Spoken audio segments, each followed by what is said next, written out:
News 18 special देख रहे हैं आप। आपके साथ मैं हूं शिप्रा झा।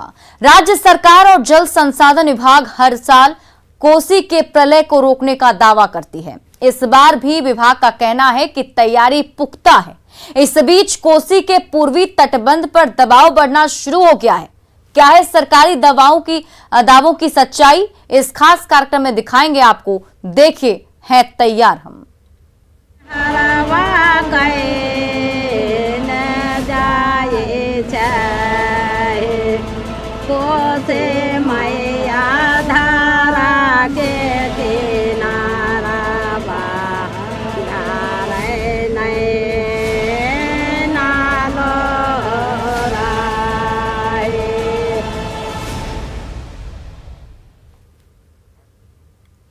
दो 2008 में आई कुसहा त्रासदी के बाद से कोसी के तटीय इलाकों में रहने वाले लोग हमेशा डर के साए में जीते हैं। हर साल सरकार बाढ़ को लेकर तैयारियां मुकम्मल कर लेने का दावा करती है, लेकिन जिन लोगों ने कोसी का विध्वंसक रूप देखा है वो इन दावों पर भरोसा नहीं कर पाते हैं। जैसे जैसे कोसी का जलस्तर ऊपर चढ़ जाता है, लोगों के दिलों में खौफ भी बढ़ता जाता है। स्थानीय लोग कोसी मैया से प्रार्थना करते हैं। हरवा गए न जाए चाहे कोसे मैया धारा के किनारा धारे नए नालो राए। दया करो मैया, दया करो। हे कोसी मैया, दया करो।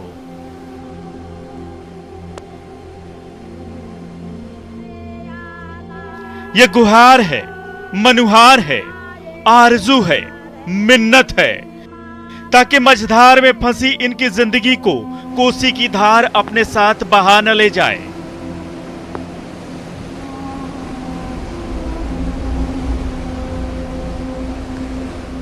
इसलिए ये महिलाएं कोसी मैया की वंदना कर रही हैं और उन्हें मना रही हैं।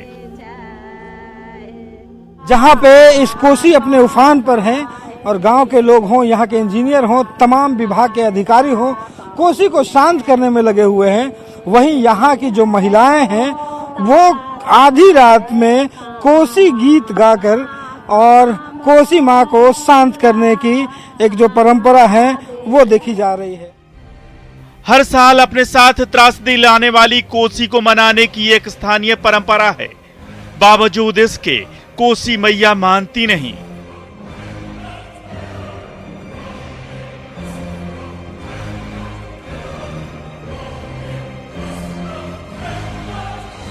यहाँ के लोगों को हर साल कोसी का कहर झेलना पड़ता है। हर साल कोसी में आने वाली बाढ़ के कारण लाखों की आबादी प्रभावित होती है। बांध पर पड़ने वाले दबाव के कारण हमेशा बांध के टूटने का खतरा बना रहता है।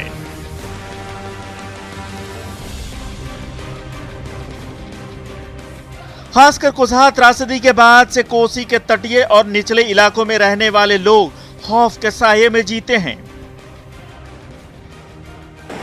2008 में हुए कुसहा त्रासदी ने ऐसी तबाही मचाई कि जिसमें न सिर्फ लाखों लोग बेघर हुए बल्कि कोसी इलाके का भूगोल तक बदल डाला।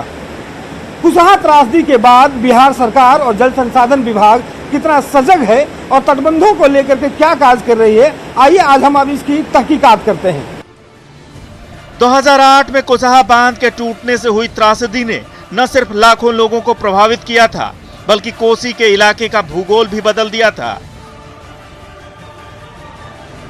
इसके बाद कई बार यह सवाल खड़ा हुआ कि क्या तटबंधों की देखरेख में लापरवाही बरती जाती है या फिर बाढ़ से पहले किए गए काम सिर्फ कागजों में ही होते हैं।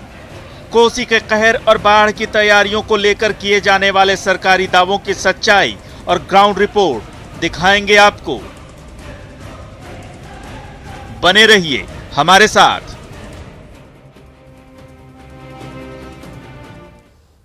जल संसाधन विभाग बाढ़ पूर्व तैयारियों और तटबंधों को सुरक्षित रखने के साथ फ्लड फाइटिंग का दावा करती है। बाढ़ से बचाव और तटबंधों की सुरक्षा के दावों की क्या है हकीकत और ग्राउंड जीरो पर कैसे हैं हालात, आज हम आपको दिखाएंगे। हमने इस सफर की शुरुआत सुपौल में पूर्वी तटबंध पर ग्राउंड जीरो से की। देखिए जल संसाधन विभाग की तैयारियों का रियलिटी चेक।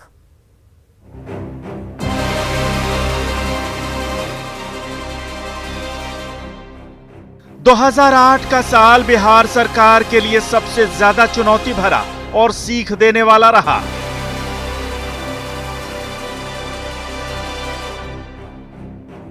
2008 के बाद बिहार सरकार और जल संसाधन विभाग ने कितनी सीख ली और तटबंधों की सुरक्षा के लिए कितनी प्रयासरत है, इसकी हकीकत जानने के लिए हम पटना से लगभग 300 किलोमीटर दूर कोसी के इलाके सुपौल पहुंचे।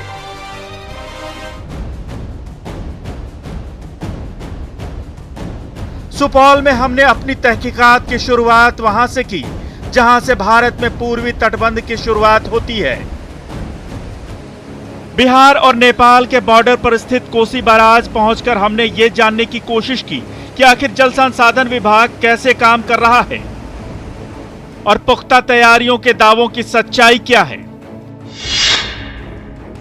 अभी हम खड़े हैं ग्राउंड जीरो पे, मतलब कोसी बैराज पे, और आपको बताएं कि अगर भारत में पूर्वी तटबंध की जो शुरुआत है वो यहाँ से होती है, और पूर्वी तटबंध की अगर बात करें तो नेपाल में लगभग 32 किलोमीटर का जो है वो पूर्वी तटबंध है और बाकी लगभग 105 किलोमीटर वो अपने भारत में पड़ता है। तो यहाँ से शुरू होता है ये कोसी बैराज का आप जो देख रहे हैं। कोसी का पूर्वी तटबंध लगभग 125 किलोमीटर लंबा है, जिसका लगभग 25 किलोमीटर हिस्सा नेपाल में पड़ता है और बाकी 100 किलोमीटर का एरिया भारत में। 125 किलोमीटर लंबे तटबंध की देखभाल सबसे बड़ी चुनौती है, लेकिन जल संसाधन विभाग मुस्तैद है। आज का डिस्चार्ज 2,35,000 क्यूसेक है, जो बढ़ने की स्थिति में है। अभी लगातार ये बढ़ोतरी हो रहा है और कोई इस तरह का अभी सिचुएशन सब नॉर्मल है। खतरे वाले ऐसी कोई बात खतरे वाले कोई बात नहीं है। अभी कितने गेट खोले गए हैं यहाँ पे? कितने गेट? अभी जो है 32 गेट खुले हैं। 56 में 32 गेट खुला हुआ है और लगातार चौकसी और निगरानी बढ़ती जा रही है। सभी लोग सजग हैं, किसी प्रकार का कोई खतरा नहीं है। ऐसा कोई बहुत मेजर नहीं है, बस माइनर कहीं कहीं जहाँ प्रॉब्लम होता है वहाँ लोग लगातार अटेंड कर रहे हैं। फ्लड फाइटिंग कार्य करा के उसको सुरक्षित कर लिया जाता है। कोसी बैराज के बाद पूर्वी तटबंध पर कोसी के कहर और विभाग के कामों की हकीकत जानने के लिए हमने पूर्वी तटबंध पर सफर शुरू किया। इस सफर में हम तटबंध के पूरे हिस्से पर जाकर मौजूदा स्थिति का जायजा लेंगे। तटबंधों के बचाव के लिए हर जगह स्पर बनाए गए हैं ताकि तटबंध का कटाव न हो। कोसी बैराज से निकलकर पूर्वी तटबंध का जायजा लेते हुए जब हम 16 किलोमीटर दूर पहुंचे तो तटबंध पर तेजी से कटाव की तस्वीर नजर आई। कोसी नदी तटबंध पर बने स्पर को तेजी से काटते हुए सड़क की तरफ बढ़ रही है, लेकिन असिस्टेंट इंजीनियर से लेकर चीफ इंजीनियर तक मौके पर मुस्तैद हैं। इस स्पर पर जो कोसी की जो धार है वो बहुत तेज है और यहाँ पे देखिए इस ढंग से लगाया जा रहा है। इसका मुख्य उद्देश्य यही है कि जो धार है, धार के दबाव को कम किया जाए, इसका जो वेलोसिटी है, इसका जो वेग है उसको कम किया जाए और उसके जो रुख है उसको रुख को मोड़ा जाए। और अगर इससे हम आगे बढ़ेंगे तो ये ज़रा देखिए कि कितने बड़े पैमाने पर यहाँ पे फ्लड फाइटिंग का जो काम है वो जल संसाधन विभाग की तरफ से चल रहा है। यहाँ पे लगातार जो बोरियां हैं वो भरी जा रही हैं लोगों के द्वारा और यहाँ पे जो तेजी से कटाव हो रहा है उस कटाव को रोकने की कोशिश की जा रही है। तो ये एक पूर्वी तटबंध पर कोसी के बढ़ रहे दबाव और कटाव को रोकने के लिए अधिकारियों ने अपनी पूरी ताकत झोंक दी है। नदी की धार को कम करने के लिए पेड़ों को पानी में डालना हो या फिर बोरियों में बालू भरकर धार को तट से दूर करने की बात, इस पर तेजी से काम चल रहा है। तटबंध पर 25 किलोमीटर दूर पहुंचकर हमने मुस्तैदी की एक और तस्वीर देखी। जगह जगह बालू से भरे बोरे रखे गए हैं, साथ ही तटबंधों की मॉनिटरिंग के लिए वॉलेंटियर भी तैनात किए गए हैं। अभी हम कोसी के पूर्वी तटबंध के लगभग 25 किलोमीटर दूर पहुंचे हैं और यहाँ पे एक तस्वीर दिखाई पड़ रही है। ये देखिए पूर्वी तटबंध का ये मुख्य सड़क है जहाँ पे पूर्वी तटबंध के अगर देखेंगे तो पूरे सड़क के किनारे जो है तटबंध पे यहाँ जो बोरियां हैं वो हजारों की संख्या में रखी गई है और ये स्टॉक यहाँ पे रखा गया है कि अगर कहीं से भी अगर कोई तत्काल अगर जरूरत पड़ती है तो उसको यहाँ से तुरंत उठाया जाए और उसके बाद उसे वहाँ पे काम के लिए लगाया जा सके। क्या है आप? सर वॉलंटियर है यहाँ का। अच्छा, वॉलंटियर हैं? जी सर। तो वॉलंटियर का क्या काम है? सर यहाँ का देखभाल करना है सब स्पर को, कोई पानी उनी का दवा भी होगा तो हम आगे सूचना करते हैं। जी सर, घूमते रहते हैं हम लोग, रात को भी या दिन को भी घूमते रहते हैं सर। अच्छा सर, और किसको सूचना करते हैं? सर जैसे आपको। विभाग के काम को देखने के लिए आगे बढ़ते ही सड़क पर हमें हजारों की संख्या में रेत से भरे बोरे ने रुकने को मजबूर कर दिया। जायजा लेने पर पता चला कि यहाँ हर जगह हजारों की संख्या में बालू भरकर बोरे रखे गए हैं ताकि जरूरत के वक्त बिना देर किए कटाव तक पहुंचाया जा सके। तटबंधों की मॉनिटरिंग के लिए स्थानीय युवाओं को विभाग ने वॉलंटियर के रूप में रखा है। वॉलंटियर का काम तटबंध पर हमेशा नजर बनाए रखना है और कहीं से भी अगर कटाव की स्थिति नजर आए तो फौरन अधिकारियों को सूचित करना है। यहाँ पर चल रहे काम को देखकर लगा जल संसाधन विभाग वाकई मुस्तैद है, लेकिन पूरे तटबंध की सुरक्षा के लिए किए जा रहे दावों पर अब भी भरोसा नहीं। इसलिए हम रात में भी अधिकारियों के दावों की सच्चाई जानने की कोशिश करेंगे। तटबंधों में दिन पर जल संसाधन विभाग की तरफ से काम होता हुआ तो दिखाई पड़ रहा है। जल संसाधन विभाग के अधिकारियों का दावा है कि यहाँ पे रात में भी गश्ती होती है और लगातार मॉनिटरिंग की जाती है। क्या सचमुच रात में भी जल संसाधन विभाग मुस्तैदी से काम करता है? इसे हम परखेंगे, रात में निकलेंगे और जानेंगे इनके दावों की हकीकत। हमारी टीम ने पूर्वी तटबंध पर आगे भी रियलिटी चेक किया। लगभग 100 किलोमीटर के एरिया में जल संसाधन विभाग की मुस्तैदी हैरान करने वाली थी। हर जगह विभाग के इंजीनियर और दूसरे आला अधिकारी मौके पर मौजूद नजर आए। तटबंध पर जिस जगह कोसी ने कटाव शुरू किया है वहां 24 घंटे काम चल रहा है। यही नहीं, फ्लड एम्बुलेंस भी बनाए गए हैं जो कटाव की खबर मिलते ही बिना देर किए मरम्मत का काम शुरू कर देते हैं। देखिए पूर्वी तटबंध के आखिरी छोर यानी 98 किलोमीटर से रवि एस नारायण की रिपोर्ट। जल संसाधन विभाग के इंजीनियर के द्वारा दावा किया गया था कि रात में भी यहाँ पे फ्लड फाइटिंग का काम चल रहा है और इसका मुआयना करते हुए अभी हम जो पूर्वी तटबंध है उसका मुआयना करते हुए पहुंचे हैं और आपको बता दें कि ये रात के 11:30 बज रहे हैं और यहाँ से पहुंचे हैं। तो यहाँ पे पहुंचते हुए हम लोगों को यहाँ पे लाइटें जो हैं वो दिखाई पड़ रही हैं और यहाँ पे कुछ लोग हैं जो दिखाई पड़ रहे हैं, लेकिन ये लाइटें किस बात को लेकर के है? क्या यहाँ पे फ्लड फाइटिंग चल रहा है? जल संसाधन विभाग का दावा है कि रात में भी फ्लड फाइटिंग का काम नहीं रुकता। दावों की हकीकत जानने के लिए हमने पूर्वी तटबंध पर रात में निकलने का फैसला किया। तटबंध पर रात में 98 किलोमीटर के सफर के बाद करीब रात 11:30 बजे हमें एक जगह ट्रैक्टर की आवाजाही और लोगों का शोरगुल सुनाई पड़ा। हमने रुककर जायजा लेना शुरू किया तो स्थिति चौंकाने वाली थी। सर यहाँ पर जो है सो बहुत ज़्यादा कटाव हो रहा था, नोज कट रहा था सर ये इस पर जो है। अच्छा जी, इसी चलते जो है सो दिन रात यहाँ पर काम चल रहा है 3-4 दिन से, 4-5 दिन से। तो यहाँ पे जल संसाधन विभाग के लोग काम कर रहे हैं? जी जी, सभी साहब लोग पूरा रहते हैं सर एकदम से दिन रात। अच्छा, इसलिए लाइट लगाई गई है? जी। कहाँ पे काम चल रहा है यहाँ पे? जी सर, ये आगे यहाँ पे नोज है। एक मजदूर हमें लेकर उस जगह पर जाने लगा जहां कोसी की धार ने सबसे ज्यादा नुकसान पहुंचाया है। बातों ही बातों में अधिकारियों की मुस्तैदी और काम के बारे में भी वो बताता जा रहा था।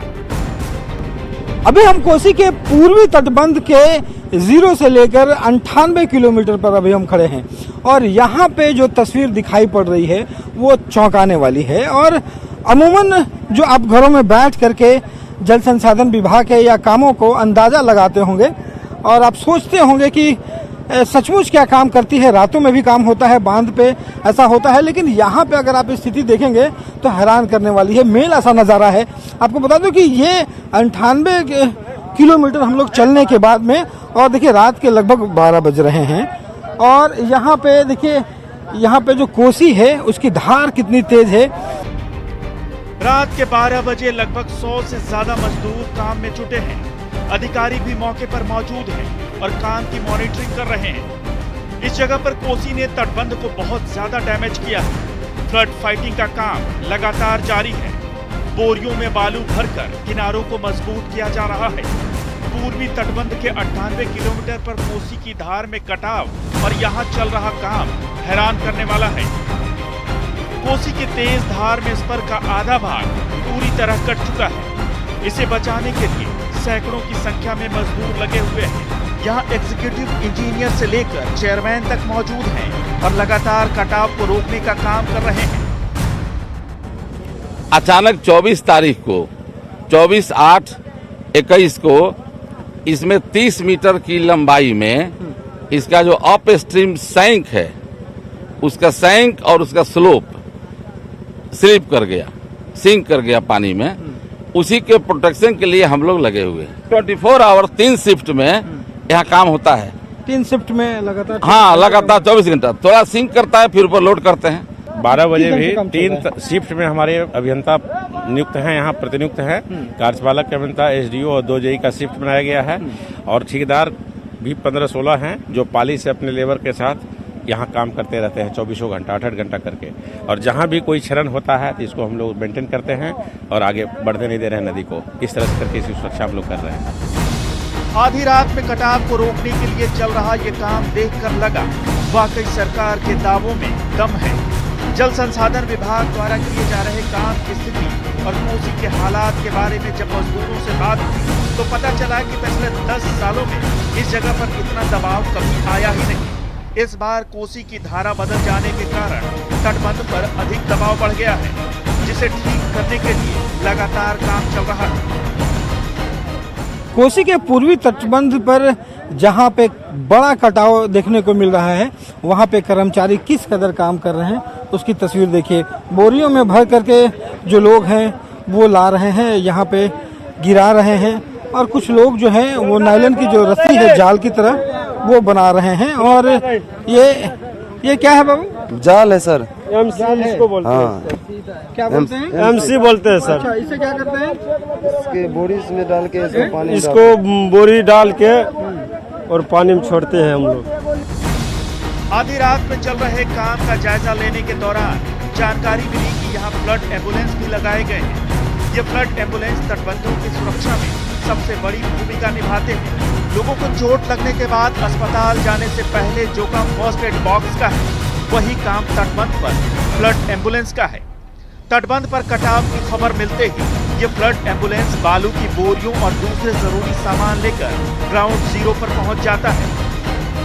आपने अस्पतालों में एम्बुलेंस चलते देखा होगा। लोगों के इलाज के लिए एम्बुलेंस अस्पतालों में और फौरी तौर पर जल्दी से भेजी जाती है ताकि जान बचाई जा सके। लेकिन हम आज आपको दिखाते हैं फ्लड एम्बुलेंस, जो बाढ़ के दिनों में एम्बुलेंस चलाई जाती है। जी हाँ, ये तस्वीर ज़रा देखिए। ये आपको ट्रैक्टर है और ट्रैक्टर जो है वो सिर्फ ट्रैक्टर नहीं है, यहाँ पे लाइट लगाई गई है। इसके अंदर जो बोरियां हैं वो रखी जाती है। विभागीय तैयारियों की ये तस्वीर सुकून देने वाली है। 125 किलोमीटर लंबे बांध और तटबंधों पर किए जा रहे सुरक्षा इंतजामों की तहकीकात के बाद हकीकत आपके सामने है। विभाग की तैयारियां पुख्ता नजर आती हैं। उम्मीद है आने वाले दिनों में लोगों को कोसी के कहर से राहत मिलेगी। सुपौल और सहरसा से रवि एस नारायण की रिपोर्ट। और हमारे इस खास कार्यक्रम में आज के लिए बस इतना ही। आप देखते रहिए न्यूज़ 18 बिहार झारखंड। हरवा गए